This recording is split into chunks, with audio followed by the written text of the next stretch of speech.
Right, let's get back to it. We're on the verge of reaching the next town, though. We're going to end up dealing with the same wild Pokemon as the previous clip because, well, it's not like we can just casually turn off random encounters.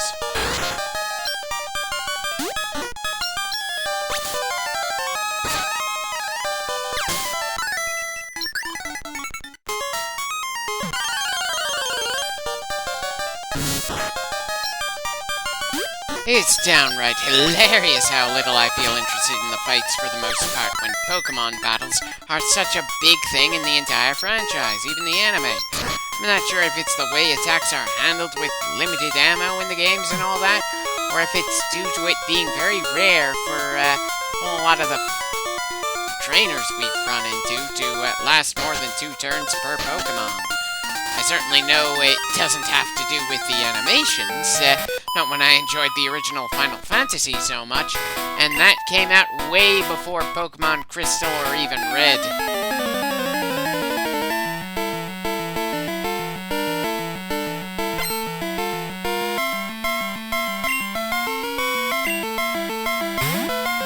Well, that's certainly not in any way menacing to see, even if Grass type should have the edge over Caboose.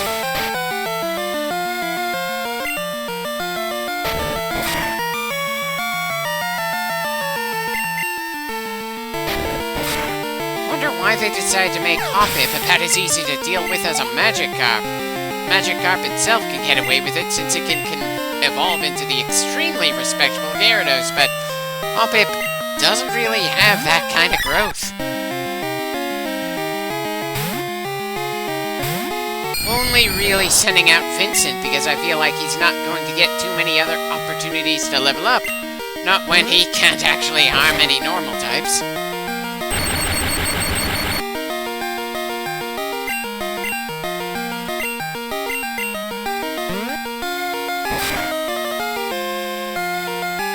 Well, I suppose that Hoppip managed to survive more than 2 strikes there, and that was without having to use that healing trick. Definitely not making me feel confident in Vincent's abilities against Whitney's team, that's for sure. Ah well, at least the move has plenty of ammo so we can afford to spam it. Unfortunately, it kind of shows why most Pokemon battles go by in a hurry. At the very least, this fight isn't in any way compelling, despite taking a while to conclude. This Hoppip has no means to cause damage to Vincent in return, and Vincent doesn't have any other moves that can cause direct damage. It's not like we've got Dream Eater to go with Hypnosis, and Spike would do more direct damage to Vincent for using it than Hip-Hop, at least if I remember it right.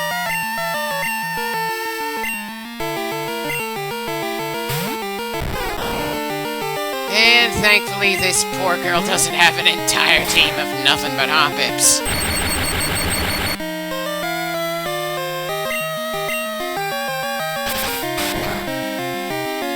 Well, that fine whip certainly didn't do anything to make me worried. Hell, Lick does more damage despite having significantly more ammo.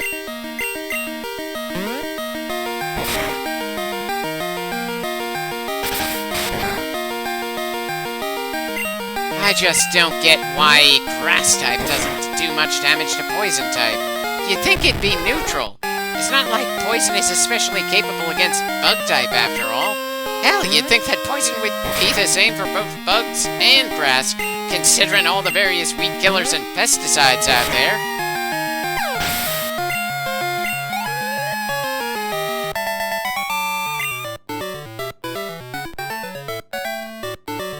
Don't feel too bad about it. Chris is one of those absurdly talented rookies that this world will see a solid number of.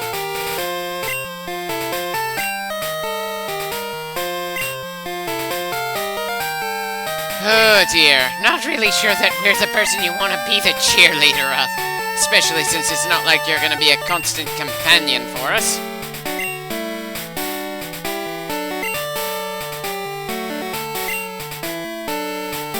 Well, at least she doesn't mind that I'm not going to put her number on our phone. If I ever get around to working on Soul Silver, I'm sure I'd put everyone we meet on the damn phone. because that version would have more room for all the various numbers. Whereas this generation, we have very limited room, which kind of makes it a bit absurd to just put anyone and everyone we meet on our contacts list.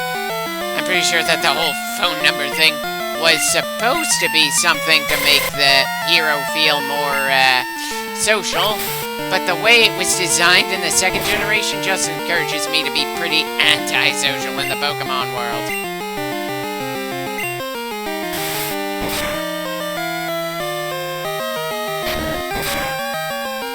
You know, I wouldn't mind having a Maneki on our team, considering who we're gonna be fighting in the gym. Shame that the only fighting type I can think that we can grab before we get to her is Heracross. A very difficult to find Pokemon that I need an outright guide in order to find the right tree to headbutt, because it changes every damn time you start the new game.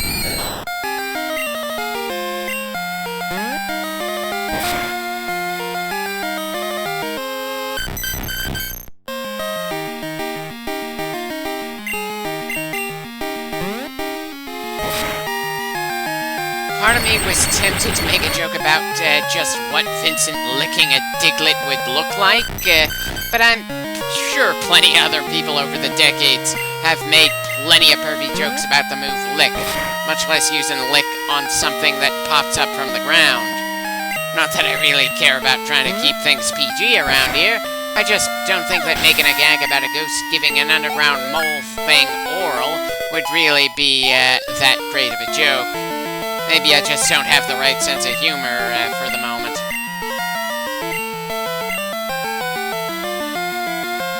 Curse and Spite are both moves that I really am not all that inclined to use. They certainly won't do all that much direct damage to a normal type, and we're in for a gym that is absolutely full of normal types. Hey, on the bright side, it's not like Chris has been completely undefeated. Every time the second generation team has gone against the first generation team, Gen 1 has had the edge.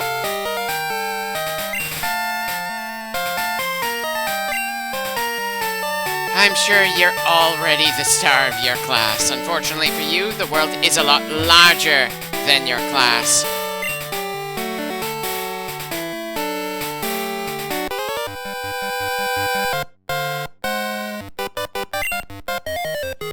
I'm confident in your ability as well, but that's partly because we don't really have any Pokemon games that give you an in-depth Pokemon raising thing. We never feed them or put them on any kind of exercise regime. It's just fighting, healing, and then more fighting. It's hard to be all that annoyed by that, since that's the thing in most other role-player games.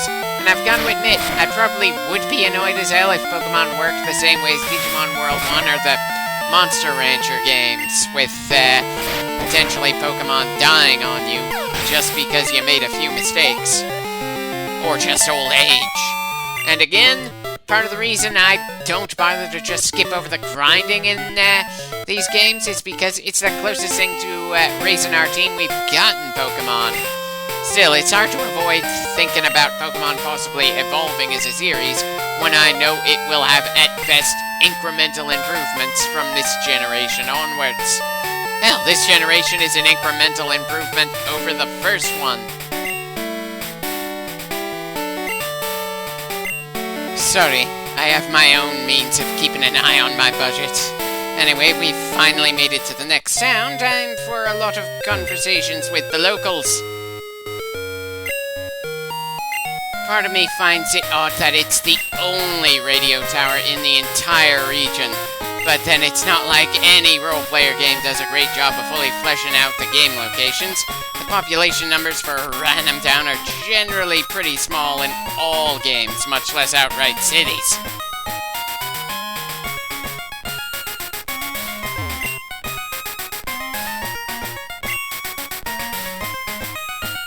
I don't suppose we'll ever see the old creaky one, will we?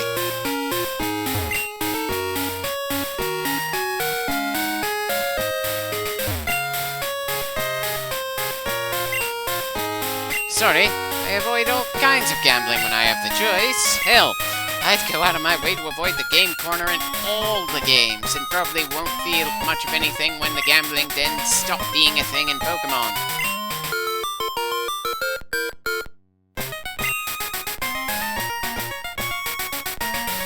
Well, of course they don't. They have all the same number, and that's Chris's ID.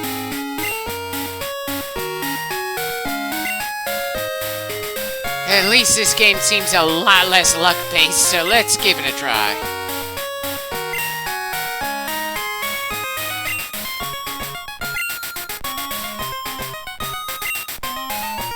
There are plenty of Pokemon that only show up at certain times of day.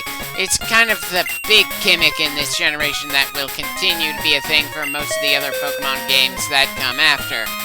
Though for some reason, not the third generation or its remake, or the remakes of the first generation. Anyway, since we got a question wrong, we have to go through all the questions we already went through. You can just brute force your way through the questions since they're all true or false. Does it say something about me that I honestly enjoyed the quizzes we went through in Earl's Academy and Pokemon Stadium 2? I mean, sure, I eventually got tired of that aspect of Stadium 2, but that was partly because I was doing them one after another before finally starting our journey for this generation. It doesn't help that the way the actual mainline game was designed, I didn't really feel like any of the lessons about how to be a better battler are really all that applicable for the most part. Anyway, we've now got the radio card. Kind of feel like we should have added that the moment we got our Pokegear at the start. Kind of like with the map, but hey, it's not like we can actually listen to legitimate songs on it. It's not outright useless, but it's not exactly something to be excited over gaining.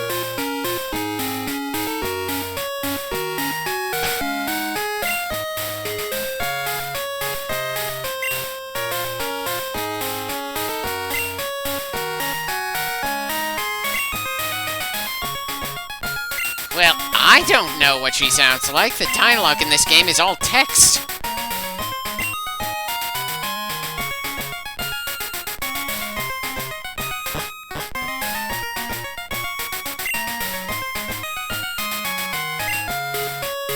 Then it's a bit of a shame we can't just turn on the radio in the middle of a battle. We could at the very least use the flute in the previous generation.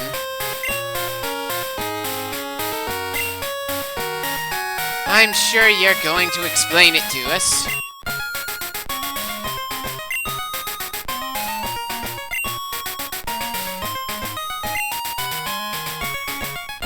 Probably another little amusing thing that I will just not interact with, which of course makes me feel like an ass considering I feel one of the things that Pokemon doesn't do enough of is experimentation.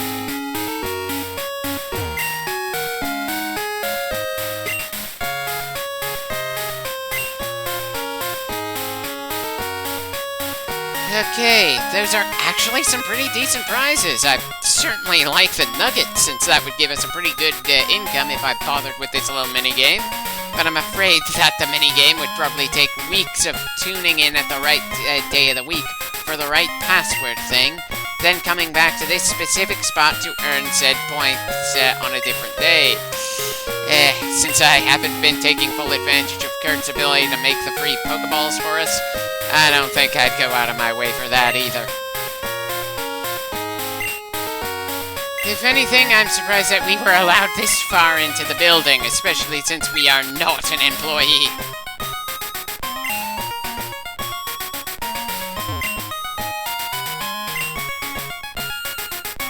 Well, I suppose it makes sense that Professor Oak having his own radio show would be pretty popular. It's kind of a shame that there aren't any real scientists that are anywhere near as popular as Professor Oak is in his universe.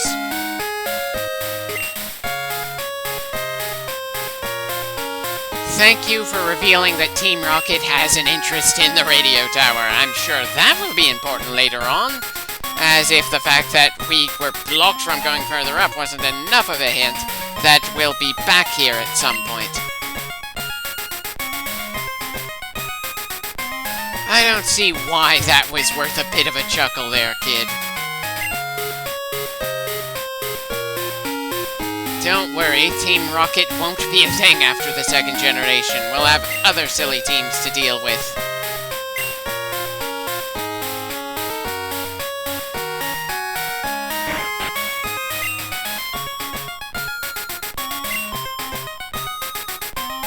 For some, all it takes is just being on the team for a good long while and walking around with the player. But for others, especially the ones that actually evolve based on their connection with the player, it can take quite a bit of effort to get them to do that special evolution in time for you to actually use them. 27 clips into the game and our starter is only sort of happy? Maybe Gramash can tell I'm not as into Pokemon as I used to be or something.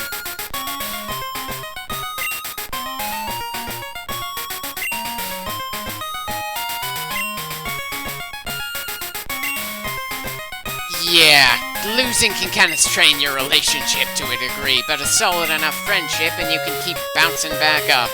Which is just something that makes me wish there was something for our Pokemon partners to do other than just plain fight for us.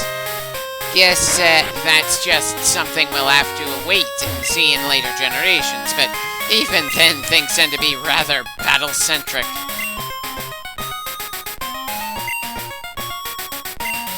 I don't think your problem is advertising its location. There's a demand for bikes. It's just that people apparently have a tough time finding this place in this particular corner of the city.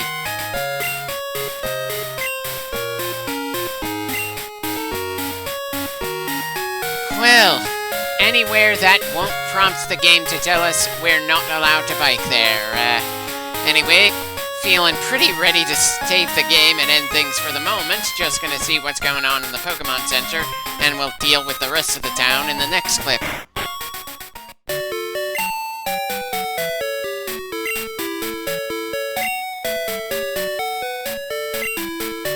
There's also the question of what moves the higher level Pokemon has compared to the lower level one.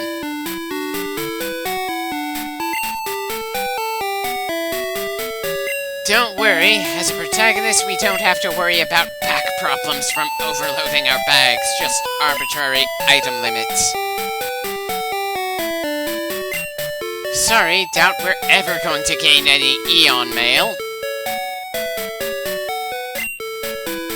I prefer to use the stadium for my more competitive battles, and again, it's a bit of a shame that the second generation is the last one that had a stadium to be linked to.